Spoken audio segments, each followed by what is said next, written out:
जवाहर दोस्तों, ये हमारी लूसेंट बैच की तीसरी वीडियो है जहां से हम बुक पढ़ना स्टार्ट करने वाले हैं। तो चलिए शुरू करते हैं। देखिए भाई, हम ये ब्लू वाली बुक स्टार्ट कर रहे हैं, ठीक है। और ये इस ब्लू वाली बुक का ही क्या है, MCQ पार्ट है। इसकी वीडियो रोज रात को 9 बजे मिलेगी आपको। सुबह हम सुबह क्या करेंगे, थ्योरी पढ़ेंगे और शाम को MCQ मारेंगे, ठीक है। क्लियर? तो शाम की इसकी वीडियो देखना ना भूलें। तो अभी शुरू करते हैं लूसेंट बुक से। आपको यही बुक करनी है। पढ़ने का जो क्रम रहेगा मैं एक बार रिवाइज कर दूं। पहले स्टेप में आपको रीड करना है। क्या करना है? रीड करना है। सेकंड स्टेप में आपको हमारी वीडियो क्लास हमारे साथ लेना है, ठीक है। और तीसरी बार में दिन में किसी भी टाइम कम से कम 15 से 20 मिनट जो आपने पढ़ा है उसको क्या करना है, रिवाइज करना है। और लास्ट में शाम को मेरे साथ 9 बजे इसी चैप्टर के इसी टॉपिक का, जो टॉपिक हमने सुबह पढ़ा होगा उसी का हम MCQ मार लेंगे। बेस्ट तरीका है भाई, ठीक है। और बाकी मैंने पहली वीडियो में एक सबसे इंपॉर्टेंट जिसे बोलते हैं 3 स्टेप स्टडी बताया था, तो जाकर देख लीजिए। बड़ा इंपॉर्टेंट है 3 स्टेप स्टडी प्लान। आप उसे फॉलो कर सकते हैं और लूसेंट आपको कहीं ना कहीं याद हो जाएगी, ठीक है। क्लियर? दिमाग में छप जाएगी। ओके, तो चलिए शुरू करते हैं। तो सबसे पहले बात करेंगे, जैसा कि आप लोगों को कहा था कि लूसेंट के हम हिस्ट्री पार्ट से शुरू कर रहे हैं, यानी इतिहास। अच्छा देखो, हिस्ट्री पढ़ने के लिए आपको सबसे पहले ना 2 वेरी वेरी इंपॉर्टेंट चीज़ों का ज्ञान होना चाहिए। सर कौन सी 2 इंपॉर्टेंट चीज़ें हैं सर, बताओ सर। तो देखो सर, पहली तो है डायरेक्शन यानी दिशा, और दूसरा है समय काल यानी काल चक्र, जिसे हम टाइम लाइन भी बोलते हैं इंग्लिश में, हिंदी में हमें समय रेखा बोलते हैं, ठीक है। चलिए इन 2 को वेरी वेरी इंपॉर्टेंट है। हिस्ट्री शुरू करने से पहले ये बहुत इंपॉर्टेंट है पढ़ना, इसके बिना बात नहीं बनेगी। शुरू करते हैं। देखिए भाई, सबसे पहले बात करेंगे दिशा यानी डायरेक्शन की, कि भाई डायरेक्शंस क्या होते हैं। जब आपको कहा जाता है कि भाई मान लो कि भाई आदि मानव उत्तर पूर्व से आए थे, अब आपको पता नहीं चलता कि भाई उत्तर पूर्व है कि, बोलते हैं दक्षिण एशिया से आए थे। अब ये तो पता है कि भाई एशिया है, लेकिन दक्षिण एशिया किधर है, ठीक है। तो इन सब की जरा आज बात करेंगे। दिशाओं में आज के बाद आपको दिक्कत नहीं होनी चाहिए, ठीक है। चलिए, ये मैं क्लास लेकर इसलिए आया हूं कि आपको दिशाओं का ज्ञान हो जाए। चलिए देखिए भाई, जैसा कि आप लोग जानते हैं, देखो एक बात याद रखना, आपका राइट मतलब क्या होता है भाई, दायां, ठीक है। जिस हाथ से आप लोग खाते हो, ठीक है। लेफ्ट मतलब क्या होता है, बायां, समझ गए। बाकी जो बच गया है, जिस हाथ से खाते हो वो दायां और जो बच गया वो बायां, ठीक है। क्लियर? तो याद रखना, आपका राइट, आपका लेफ्ट। एक बात तो याद रखना। अब देखो भाई, पढ़ने जब बैठोगे ना आप, तो दिशा ऐसे ही होगी आपकी। देखो, राइट साइड में यानी दाएं साइड में पूर्व होगी, और लेफ्ट साइड बाएं में पश्चिम होगी, ऊपर उत्तर होगा और नीचे दक्षिण होगा। कोई ये नहीं कहेगा कि सर मैं तो बिहार में रहता हूं, मेरा पूर्व तो इधर है, पश्चिम उधर है, दक्षिण उधर है, सर मैं तो चेन्नई में, मैं तो जयपुर में। अरे भाई, कहीं भी रहोगे, जब पढ़ने की बात आएगी ना, तो दिशा ऐसे ही काम करेगी जैसे बता रहा हूं मैं। आपके दाएं साइड पूरब होगी, बाएं साइड पश्चिम होगी, और ठीक ऊपर आपके सर के ऊपर यानी उत्तर होगा, ठीक है। और उसके नीचे क्या होगा, दक्षिण होगा। ठीक है सर, समझ गए। ये 4 दिशाएं तो आप लोग जानते होंगे, ठीक है। दिशा इतनी इंपॉर्टेंट है कि आपको इसको हिंदी में भी और इंग्लिश में भी याद रखनी पड़ेगी, ठीक है। ये कुछ चीजें हैं जहां आपको हिंदी इंग्लिश का बैरियर तोड़ना पड़ेगा, ठीक। चलिए अब देखो, समझ में आया। तो राइट साइड में क्या, पूर्व, इसके ठीक उल्टा पश्चिम, ऊपर क्या, उत्तर, और उसके नीचे दक्षिण। बहुत बढ़िया। देखो, उत्तर और पूर्व के बीच में क्या होता है, उत्तर पूर्व आता है। अच्छा, इसी तरह दक्षिण और पूर्व के बीच में क्या आता है, दक्षिण पूर्व आता है। और दक्षिण पश्चिम के बीच में क्या आता है, दक्षिण पश्चिम आता है। और उत्तर और पश्चिम में क्या आता है, उत्तर पश्चिम आता है। एक बात मैं आपको बता दूं यहां पर, वेरी वेरी इंपॉर्टेंट। अगर इस लाइन पे कहीं आएगा तब तो दक्षिण में काउंट होगा। बीच में यहां आए, कहीं भी आए तो क्या बोलेंगे, दक्षिण पश्चिम। मान लो कोई भी देश इधर बीच में आता है, या कोई भी जगह यहां पे आती है, तो क्या होगा, पूरा दक्षिण पश्चिम होगा, यहाँ भी क्यों ना हो दक्षिण पश्चिम ही होगा वो, ठीक है। अब इसकी बात कर दें तो यहाँ कहीं भी आएगा तो क्या होगा, दक्षिण पूर्व आएगा। इस लाइन के ऊपर आएगा तब तो पूर्व, इसके ऊपर दक्षिण, और बीच में कहीं आएगा तो दक्षिण पूर्व। इसी तरह उत्तर और पूर्व के बीच में अगर बीच में कहीं भी आएगा तो सारा पार्ट क्या है, उत्तर पूर्व का है। इसी तरह उत्तर और पश्चिम में बीच में कोई भी पार्ट अगर यहाँ भी है और यहाँ भी है तो क्या होगा, वो उत्तर पूर्व में आएगा, ठीक है। बस अगर इस लाइन पर होगा तो क्या होगा, उत्तर में होगा। लेकिन मैप में थोड़ा बहुत चल जाता है, थोड़ा बहुत इधर उधर होगा ना तो हम मान लेंगे भाई उसको उत्तर में है। लेकिन अगर एक्चुअल दिशा निकालेंगे तो बीच में कोई भी पार्ट होगा तो क्या आएगा, जिन दो दिशाओं के बीच में होगा वही काउंट किया जाएगा। समझ गए, क्लियर है, आई थिंक बात समझे होंगे। चलिए इसी को जरा एक बार इंग्लिश में देख लेते हैं। तो भाई ये है ईस्ट मतलब पूर्व, ये है वेस्ट मतलब पश्चिम, नॉर्थ मतलब क्या, उत्तर, और साउथ मतलब दक्षिण। अच्छा, नॉर्थ और ईस्ट के बीच में तो क्या बोलेंगे भाई, नॉर्थ ईस्ट बोलेंगे। ईस्ट और साउथ तो साउथ ईस्ट बोलेंगे। और ये क्या है भाई, साउथ और वेस्ट के बीच में तो क्या बोलेंगे, साउथ वेस्ट बोलेंगे। नॉर्थ और वेस्ट के बीच में क्या है, नॉर्थ वेस्ट बोलेंगे। शॉर्टकट्स हैं, जरा इसको रिमाइंड रखिएगा। दिशा वेरी वेरी इंपॉर्टेंट, तो आप समझ गए। राइट में आपके पूर्व होगा, लेफ्ट में आपके पश्चिम होगा, ऊपर आपका नॉर्थ होगा, नीचे साउथ होगा। जब तक आप पढ़ेंगे, पढ़ने के दौरान सब ऐसे ही काम करेगा। चलिए मैं आपको इंडिया के मैप पे इसको रख के दिखाता हूं। आइए देखिए, ये हमारा है प्यारा भारत, ठीक है। अगर इसके ऊपर मैं ध्यान से देखो, अगर मैं डायरेक्शन रख दूं, अगर मैं डायरेक्शन रख दूं तो क्या होगा, ये देखो मैं अगर ऐसे लाइन बनाऊंगा इस पर तो ध्यान देखो, ये क्या है, ईस्ट वाला पार्ट हो जाएगा, ये क्या हो जाएगा, वेस्ट वाला पार्ट हो जाएगा, ठीक है।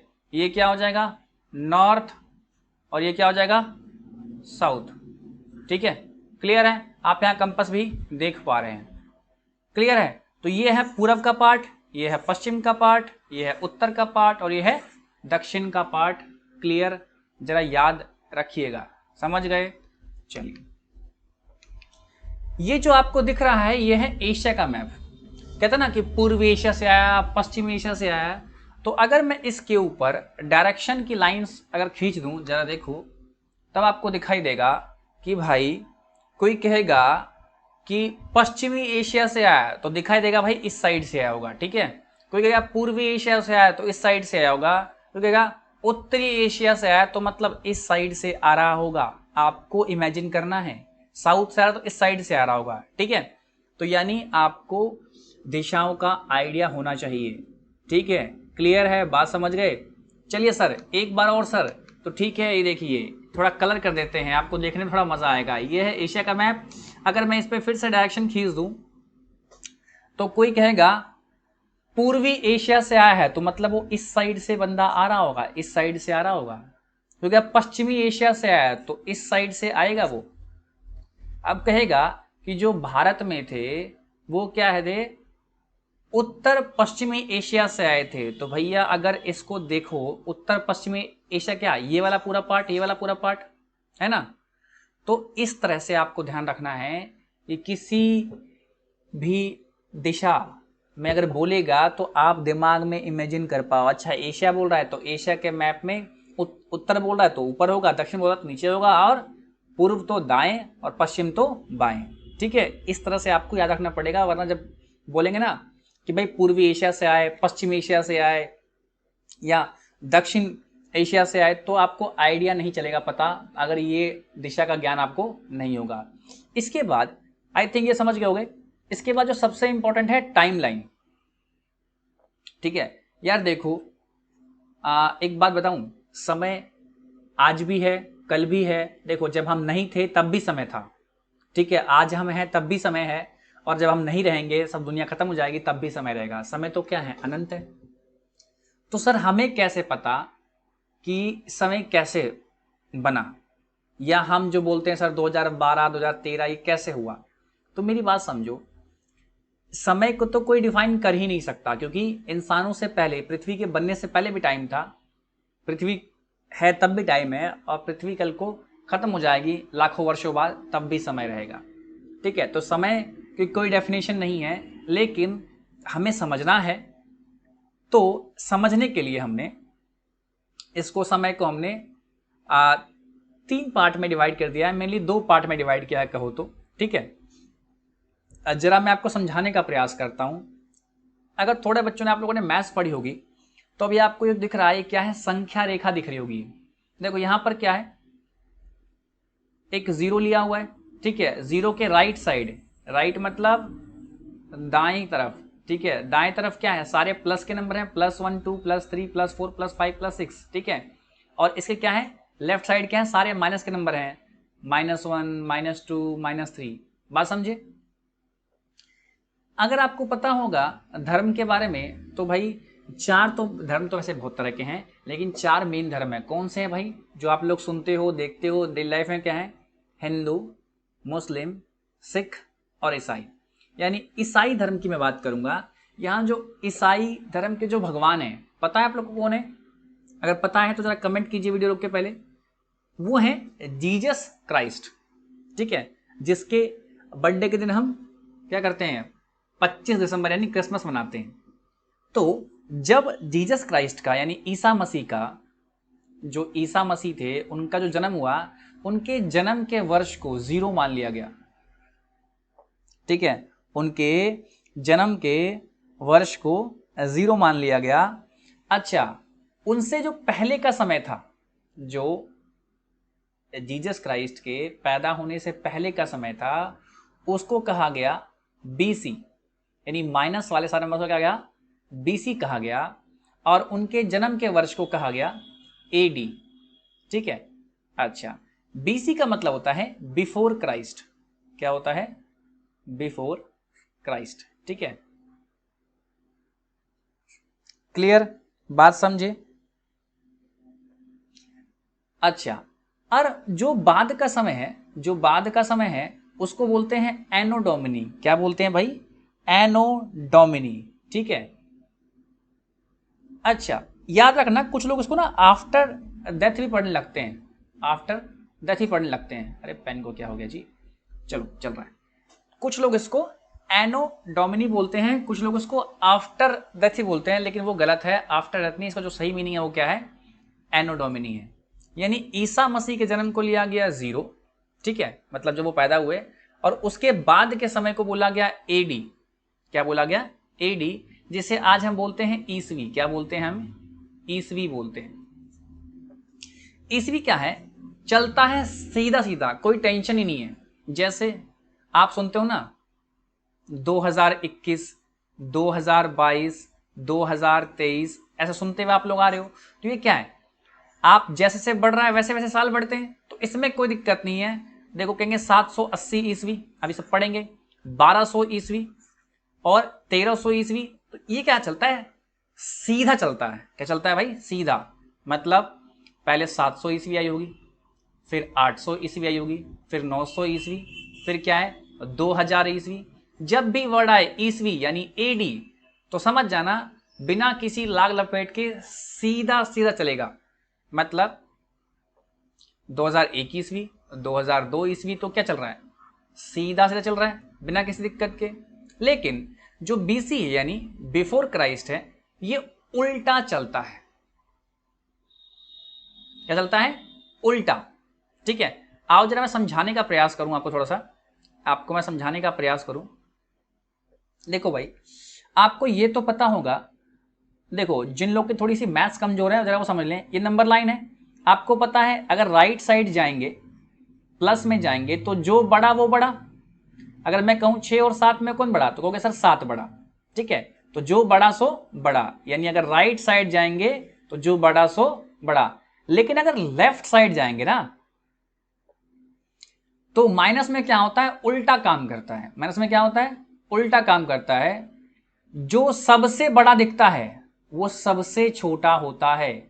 ध्यान सुनना क्या बोल रहा हूं, माइनस में क्या होता है, जो सबसे बड़ा दिखता है वो सबसे छोटा होता है। क्लियर, फिर से सुनो, जो सबसे बड़ा होता है वो छोटा होता है माइनस में। मतलब प्लस में क्या, जो बड़ा सो बड़ा, मतलब राइट साइड में जाएंगे तो जो बड़ा वो बड़ा। क्लियर, लेकिन लेफ्ट साइड में जाएंगे तो जो सबसे बड़ा होगा वो सबसे छोटा होगा। यानी कहने का मतलब जो सबसे छोटा वो बड़ा।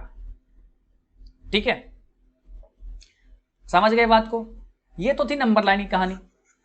अब देखो हुआ क्या, समय ना, अगर समय की बात करो, समय चलता है राइट साइड का, चलता है यहां से समय ऐसे चलता है, ऐसे राइट साइड चलता है समय, ठीक है। समय क्या चलता है, बाएं से दाएं जाता है। कहां भाई, बाएं से दाएं, आप एरो देख रहे हो, इस साइड चलेगा समय। तो देखो हुआ क्या था, देखो यहां मान लेते हैं कि ईसा मसीह का जन्म हुआ, तो जन्म से 1 साल पहले, 2 साल पहले, 3 साल पहले, 4 साल पहले, 5 साल पहले क्या हो रहा है, घट रहा है। क्या हो रहा है, घट रहा है। तो बस आपको सिंपल सा फंडा रखना है कि माइनस में जो छोटा वो बड़ा। देखो -4 और -3 में कौन बड़ा, तो -3 बड़ा। -7 और -9 में कौन बड़ा, तो भाई -7 बड़ा। जो छोटा वो बड़ा, इतनी सी बात याद रखना, ठीक है। तो होता क्या है कि मान लेते हैं कि किसी का जन्म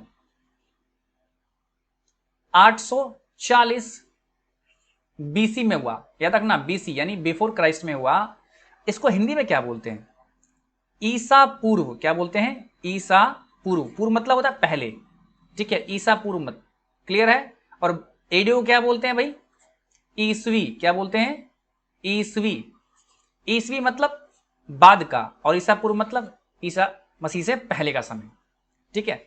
अब देखो मान लो कि किसी का जो जन्म हुआ है वो 840 बीसी में हुआ है और वो 100 साल बाद मर गया, तो कब मरा होगा। आप कहोगे सर 940 बीसी में मर गया होगा। नहीं बेटे नहीं, मैंने कहा था ना माइनस में कहानी चलती है उल्टी।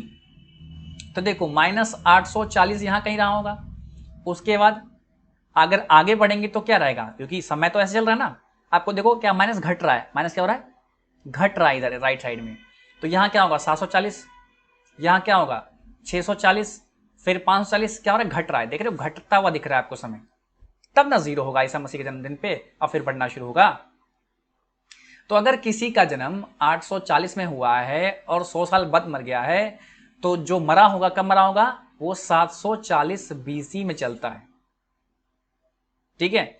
तो माइनस में समय चलता है उल्टा, यानी बीसी। सिंपल सी बात है, अगर बीसी में कोई बोलेगा कि भाई 343 बीसी में कोई पैदा हुआ और 100 वर्ष बाद मर गया, तो नॉर्मली क्या करते हैं आप, जोड़ देते हैं, लेकिन जोड़ना नहीं है, बीसी में उल्टा यानी घटेगा। तो यानी क्या होगा, 243 में व्यक्ति मर गया होगा, ठीक है।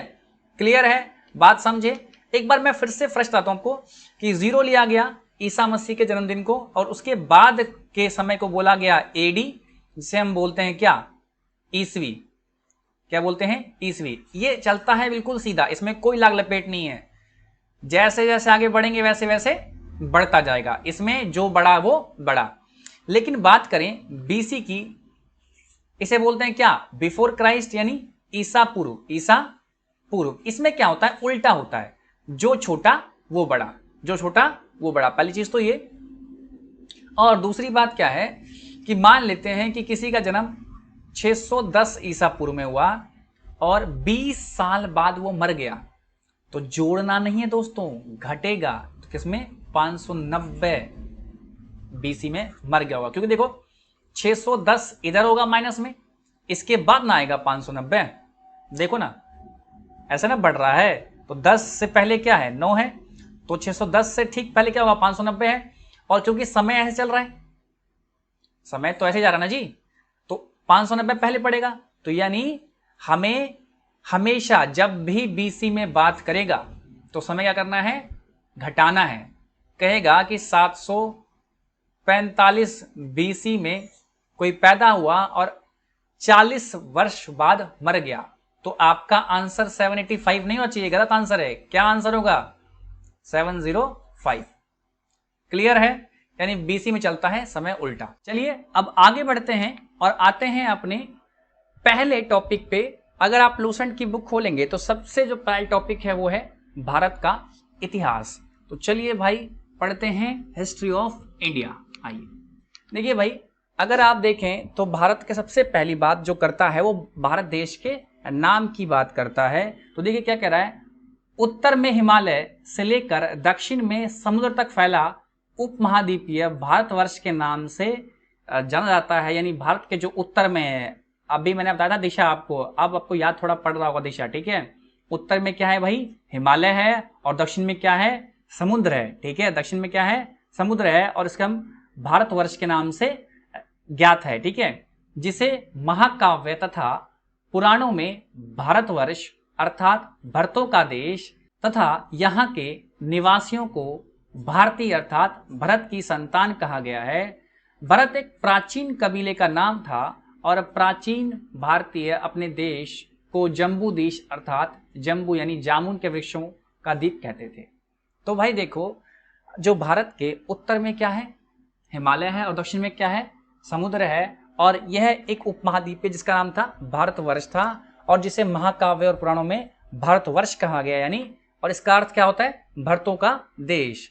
और यहाँ के निवासी को क्या बोलते थे भाई, भारतीय बोलते थे। क्या बोलते थे, भारतीय बोलते थे। और यहाँ के लोगों को अर्थात क्या होता है, भरत की संतान, भरत की संतान। और भरत क्या था भाई, एक प्राचीन कबीले का नाम था, क्लियर है। और भारत का नाम पहले जम्बू द्वीप भी था। क्यों जम्बू द्वीप था, क्योंकि यहाँ जामुन के पेड़ ढेर सारे हुआ करते थे, क्लियर है, समझ में आ गया। चलिए अब जरा देख लेते हैं कि क्या इंडिया के कहाँ पे क्या चीज है। देखो जरा, ये हमारा प्यारा भारत, और इससे पहले अगर आप देखोगे तो ये है हमारा प्यारा भारत का मैप। और अगर पूछोगे कि सर हिमालय कहाँ है, तो ये देखो मैंने मैप में पॉइंट आउट कर रखा है, जो पूरा है ये क्या है, हिमालय ही तो है। तो ये क्या है, अगर आप मैप बनाओगे यहाँ पे ध्यान से देखो तो ये क्या है, ये पूर्व, ये पश्चिम, ये दक्षिण, और ये उत्तर। तो देखो उत्तर में क्या है, हिमालय, ठीक है। और नीचे तो आपको देख रहा है ब्लू है, पानी पानी, समुद्री दिख रहा है, ठीक है। थोड़ा जूम कर देता हूं आपके लिए ताकि आपको बेटर समझ में आए। इस मैप में जरा देखें, जो मैंने जूम किया, देखो यहाँ पर क्या, ये सारी क्या है, पूरे माउंट एवरेस्ट है नहीं। तो देखो ये पार्ट कहाँ आ रहा है, उत्तर में आ रहा है। ऊपर का पार्ट क्या होगा, उत्तर का, और नीचे पार्ट क्या है, देखो दक्षिण है, देख रहे हो, बे ऑफ बंगाल, अरेबियन सी, नीचे क्या है, समुद्र है, और ऊपर क्या है, हिमालय है, क्लियर है। आई थिंक बात समझे होंगे। चलिए बात करें भारत के इतिहास की, तो देखो भाई, कह रहा है प्राचीन ईरानी इसे सिंधु नदी के नाम से जोड़कर देखते थे। मतलब जो प्राचीन जो ईरानी लोग थे ना, इसे सिंधु नदी से जोड़कर देखते थे, पर वो सिंधु ना कहकर हिंदू कहते थे, क्लियर है। और यही नाम फिर पूरे पश्चिम में फैल गया और पूरे देश को इसी एक नदी के नाम से जाना जाने लगा। यूनानी इसे इंदे कहते थे, क्या कहते भाई, इंदे, और अरब इसे हिंद कहते थे। और मध्यकाल में इस देश की जो नाम था वो हिंदुस्तान कहा जाने लगा, और यह शब्द भी फारसी शब्द हिंदू से बना है। यूनानी भाषा में इसे इंदे के आधार पर अंग्रेजों ने इसे इंडिया कहा। चलिए जरा बात करते हैं, जो प्राचीन ईरानी लोग थे वो भाई क्या कहते थे इसको, वो देखते थे सिंधु नदी के साथ जोड़कर इसको, लेकिन सिंधु नहीं क्या बोलते थे वो लोग बोलते थे हिंदू, ठीक है। और यही नाम पूरे पश्चिम में फिर फैल गया था। यूनानी लोग क्या बोलते थे भाई, इसे इंदे बोलते, क्या बोलते थे, इंदे बोलते थे। और जो अरबी लोग हैं उसे क्या बोलते थे, हिंदू बोलते थे। लेकिन जो मध्यकाल है उसमें क्या है, इसका नाम हिंदुस्तान फेमस हो गया, क्या हो गया, फेमस हो गया, कहा जाने लगा। और बाद में जब अंग्रेज आए, उन्होंने क्या दिया, उन्होंने यूनानी भाषा, मतलब आप अगर पढ़ोगे इनकी हिस्ट्री तो चलेगा पता कि यूनानी भाषा का इनमें बहुत प्रभाव है। और इन्होंने पढ़ा जब उनको, तो वहां इनको नाम मिला इसका इंदे, और बाद में इन्होंने इंदे से इंडिया बना दिया। तो याद रखना, जो इंडिया नाम है वो किसने दिया, अंग्रेजों ने दिया। इसीलिए पता है अभी आपको बीजेपी और कांग्रेस में क्या चल रही थी, महामारी चल रही थी। एक ने इंडिया बनाया और दूसरे ने कहा कि भाई इंडिया नहीं, अब भारत बोलेंगे, ठीक है। तो ये खैर बड़ा विवाद का मुद्दा है कि कुछ लोग कह रहे हैं कि भाई इंडिया बोलो और कुछ लोग कह रहे हैं भारत बोलो। तो भैया हम तो हमारा प्यारा भारत ही बोलेंगे, आगे बढ़ते हैं, ठीक है, क्लियर है आई थिंक मेरे ख्याल से। चलिए अब देखो जरा, यहां पर दो बातें कही गई है। कह रहा है विंध्य पर्वत की श्रृंखला देश के उत्तर और दक्षिण दो भागों में बांटती है। अच्छा ये क्या है भाई, विंध्य पर्वत की श्रृंखला, ये मतलब पहाड़ियों की पूरी श्रृंखला है। किसे कहते हैं भाई? श्रृंखला। ऐसे ऐसे जो पहाड़ियां होती हैं उसे कहते हैं श्रृंखला बोलते हैं, ठीक है, लगातार पहाड़ियां। कह रहा उत्तर में इंडो यूरोपीय परिवार की भाषाएं बोलने वाले और दक्षिण में द्रविड़ परिवार की भाषाएं बोलने वाले बहुमत लोग हैं। दो बातें यहां पर कही गई हैं। सबसे पहले मैं आपको दिखाता हूं, अगर आप ये मैप देखोगे तो यहां पर देखो ना, ये है आपका विंध्या रेंज, ये है आपका विंध्या रेंज। अगर आप ठीक से देख पा रहे हो तो ये इंडिया को दो पार्ट में डिवाइड करेगा। करा भाई, दो पार्ट में डिवाइड कर रहा है। देखो ऊपर का पार्ट क्या है? पूरा उत्तर का पार्ट है, नीचे का पार्ट क्या है? पूरा दक्षिण का पार्ट है। देख रहे हो? तो विंध्या जो पर्वत की जो श्रृंखला है भारत को दो भागों में बांट रही है, उत्तर और दक्षिण में। तो यहां पर आप मैप देख सकते हो, मैप के साथ फोटो भी है पहाड़ की, ठीक है। चलिए अब यहां पर दो शब्द आए जो बहुत लोगों को दिक्कत देगा। एक है इंडो यूरोपीय परिवार की भाषाएं और दूसरा है द्रविड़ परिवार। दोनों को जरा क्लियर कर देते हैं। भाई क्या होता है इंडो यूरोपीय भाषाएं? अच्छा, यूरोप, ईरानी पठार और उत्तरी उपमहाद्वीप के विशाल बहुमत की मूल भाषाएं। इसमें कौन कौन सी भाषा भाई? अंग्रेजी, फ्रेंच, पुर्तगाल, रूस, डच, स्पेनिश, ये सब आती हैं, ठीक है। दक्षिण में है वहां जो भाषाएं बोली जाती हैं वो तमिल, कन्नड़, टोडा, तेलुगु, ठीक है, इस तरह की भाषाएं वहां पर बोली जाती हैं। तो क्लियर है? तो देखो मैंने कोशिश किया कि हर वर्ड को लूसेंट को पकड़ ही लूं, ठीक है। तो उम्मीद करता हूं आप लोग समझ गए होंगे। आगे बढ़ते हैं। अच्छा, कह रहा है जो भारत की जो जनसंख्या है, भारत की जो जनसंख्या का जो निर्माण हुआ है जिन प्रमुख नस्लों से, नस्लों मतलब जिन जातियों से हुआ है, जिन जाति के लोगों से मिश्रण से हुआ है, वो इस प्रकार है। वो है प्रोटो, ऑस्ट्रोलाइड, पीलियो, मेड्रियन और काकेशाइड, निग्रोइड और मैंगलॉइड, ठीक है।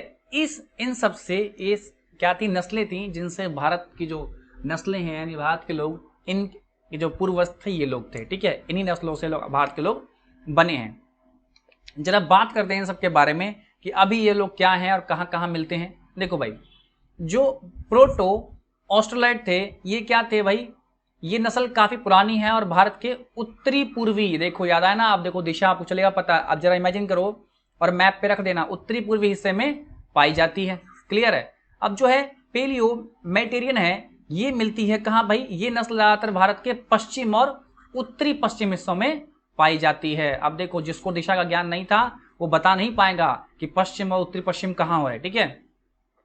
जो काकेशाइड है यह एक जनसंख्या का हिस्सा है जो काफी विविध है, मतलब बहुत अलग अलग, विविध मतलब अलग अलग है। इनमें उत्तर भारत के कुछ भाग के लोग शामिल हो सकते हैं, मतलब जो उत्तर भारत जैसे जहां हम रहते हैं, जहां मैं हूं, ठीक है, उसे बोलते हैं। अगला है निग्रोइड। जो निग्रोइड है ये नस्ल क्या है? भारत के कुछ भागों में पाई जाती है और इसके सदस्यों से जुड़े अफ्रीका नस्लों से जुड़ी है, मतलब ये जो है अफ्रीका से जुड़ी हुई है और कुछ नस्ल भारत में भी पाए जाते हैं, ठीक है। अगला है मैंगलॉइड। जो मैंगलॉइड है, ये जो नस्ल है, ये नस्ल भारत के पूर्वी और उत्तर पूर्वी हिस्सों में पाई जाती है और इसके सदस्यों की शारीरिक और चेहरे की खासियत होती है जो मंगोलियन नस्लों से संबंधित है। तो भाई ये जानकारी दिखाती है कि जो भारत के लोग हैं वो कितने, जो जातियां हैं, जो लोग हैं, नस्लें हैं, वो कितनी विविध हैं, विविधता को दर्शाती हैं, मतलब भिन्नता को दर्शाती हैं। और ये क्या है? भारतीय समाज, संस्कृति और आंतरिक ऐतिहासिक मिश्रण की प्रकट करती हैं। यहाँ तक कि भारत और उनके अनेक नस्लों और जातियों और इस मिश्रण का हिस्सा हैं और भारत की जनसंख्या एक बहुत विविध और आपसी बातचीत वाली समाज का परिचय कराती है। देख रहे हो हमारा जो भारत है वो कितनी तरह के लोगों से मिलकर बना है, लेकिन फिर भी क्या है? एक है, ठीक है। तो क्लियर बताया मैंने कि भारत की जो जनसंख्या है वो 4 तरह के नस्लों से मिलकर बनी है। उन 4 तरह को हमने डिस्कस किया। अब आगे बढ़ जाते हैं। अच्छा, बात करेंगे भारत के इतिहास के बारे में। तो जो आप देख रहे हो ना, इसका जो नाम है वो है क्रिस्टोफ सेल्युलस। क्रिस्टोफ सेल्युलस, यही वो पहला व्यक्ति था जिसने इतिहास को पढ़ने के लिए इजी किया और 3 भागों में बांटा, ठीक है। कौन सा भाई? प्राचीन भारत, मध्यकालीन भारत और आधुनिक भारत। हमने भी जो शुरुआत में सेकंड वीडियो में जो सिलेबस देखा था वहां पे प्राचीन भारत, मध्यकालीन भारत और आधुनिक भारत, और एक और देखा था विश्व इतिहास, उसकी बात करेंगे। तो देखो सबसे पहले जो क्रिस्टोफ सेल्युलर थे, इसने क्या किया?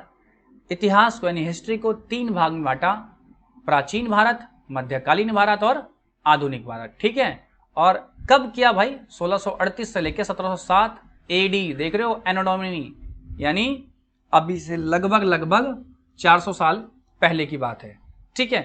क्लियर बात, समझे? तो आज जो हम हिस्ट्री पढ़ रहे हैं वो क्रिस्टोफ कोलंबस के द्वारा जो बांटा गया था, प्राचीन, मध्यकालीन और आधुनिक भारत, इसी में पढ़ रहे हैं, ठीक है। तो यहां पर इसका इंट्रो, भारत का इतिहास का इंट्रो खत्म होता है और अगला हमारा फर्स्ट टॉपिक प्राचीन भारत शुरू होगा इसके बाद, ठीक है। तो उसकी शुरुआत हम कल करेंगे। तो मिलते हैं कल